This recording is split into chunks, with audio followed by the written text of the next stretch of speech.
हो, बोल. Hello, good morning. नमस्कार मित्रांनो, आयकॉनिक इन्फो मराठीमध्ये तुमचे स्वागत आहे. आज आम्ही वीरमाता जिजाबाई भोसले उद्यान म्हणजेच राणीची बाग येथे आलेलो आहे. ही राणीची बाग भायखळा येथे असून भायखळा स्टेशनपासून 5 मिनिटाच्या वॉकेबल अंतरावर आहे.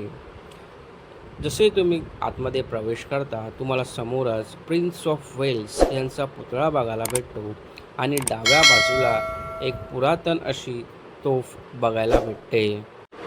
जसे तुम्ही उजव्या बाजूने सुरुवात करतात तुम्हाला फर्स्ट सेक्शन हा पक्ष्यांचा बघायला भेटतो, जिकडे वेगवेगळ्या प्रकारचे बगळे एका मोठ्या तारेच्या कंपाऊंडमध्ये ठेवण्यात आलेले आहे. या कंपाऊंडची रचना अतिशय सुंदर प्रकारे करण्यात आलेली आहे. या उद्यानाची सुरुवात 1861मध्ये करण्यात आलेली होती आणि हे उद्यान 53 एकरमध्ये बनवण्यात आलेले आहे. हे एक ऐतिहासिक प्राणी संग्रहालय आणि वनस्पती उद्यान म्हणून प्रसिद्ध आहे. राणीची बाग सकाळी 9 ते संध्याकाळी 5 पर्यंत चालू असते. इकडे लहान मुलांची तिकीट 25 रुपये आणि मोठ्या माणसांची तिकीट ही 50 रुपये ठेवण्यात आलेली आहे. जसे तुम्ही पक्ष्यांच्या सेक्शनमधून बाहेर येता थोड्याच अंतरावर पुढे तुम्हाला मगरचा सेक्शन बघायला भेटतो. अतिशय सुंदर अशी या सेक्शनची रचना करण्यात आलेली आहे. इकडे तुम्हाला 2 मोठमोठ्या मगरी बघायला भेटतात.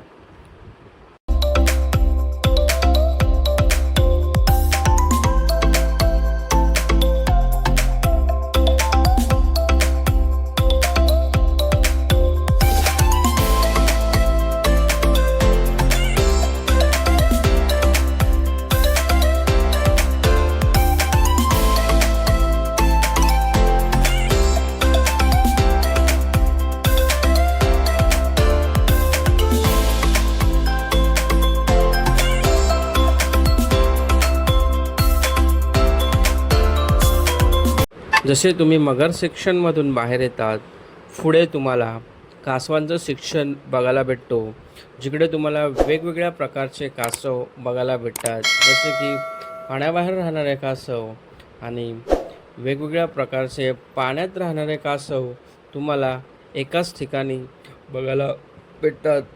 कासवांचं सेक्शन झाल्यावर पुढे लागूनच तुम्हाला पोपटांचं सेक्शन बघायला भेटतो. इकडे तुम्हाला वेगवेगळ्या प्रकारचे पोपट एकाच ठिकाणी बघायला भेटतात. जसे की सुरुवातीलाच इकडे तुम्हाला कॉकटेल बघायला भेटतात. या कॉकटेलमध्ये पण वेगवेगळ्या प्रकारचे प्रकार असतात, तेच तुम्हाला एकाच ठिकाणी बघायला भेटतात. त्याच्यानंतर पुढे तुम्हाला आफ्रिकन ग्रे पॅरोट बघायला भेटतो. आफ्रिकन ग्रे पॅरोट हा 2000 शब्द लक्षात ठेवू शकतो अशी याची ख्याती आहे.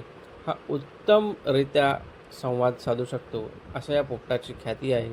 त्याच्यानंतर पुढे तुम्हाला इंडियन रिंगनेट पॅरोट बघायला भेटतो.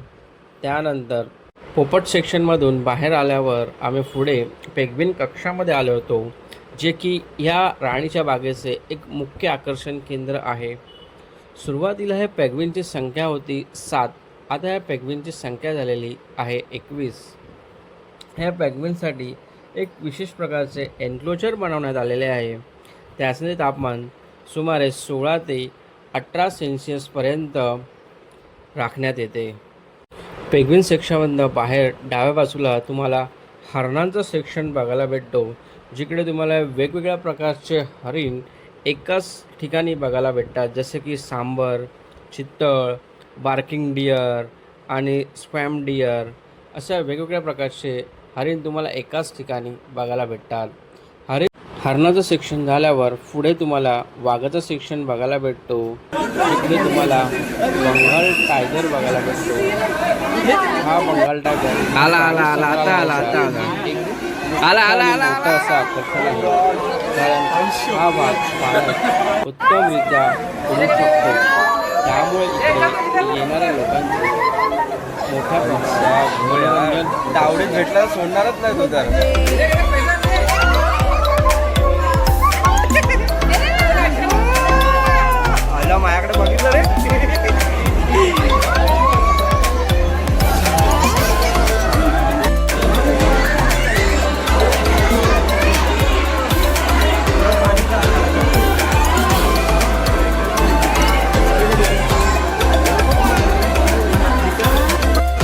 पुढे तुम्हाला बिबट्या आणि तरस सेक्शन बघायला भेटतो.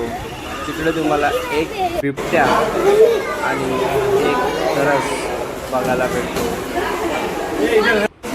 बिबट्या आणि तरस सेक्शनमधून बाहेर पडल्यावर पुढे तुम्हाला मंकी सेक्शन बघायला भेटतो. तिकडे तुम्हाला एक खास ठिकाणी वेगवेगळ्या प्रकारचे माकड बघायला भेटतात. मंकी सेक्शन केल्यावर पुढे तुम्हाला हिप्पो सेक्शन बघायला भेटतो. तिकडे तुम्हाला वेगवेगळ्या प्रकारचे असे 4 हिप्पो ठेवण्यात आलेले आहेत. मित्रांनो, व्हिडिओ आवडल्यास लाईक शेअर सबस्क्राईब करायला विसरू नका. जय हिंद, जय महाराष्ट्र.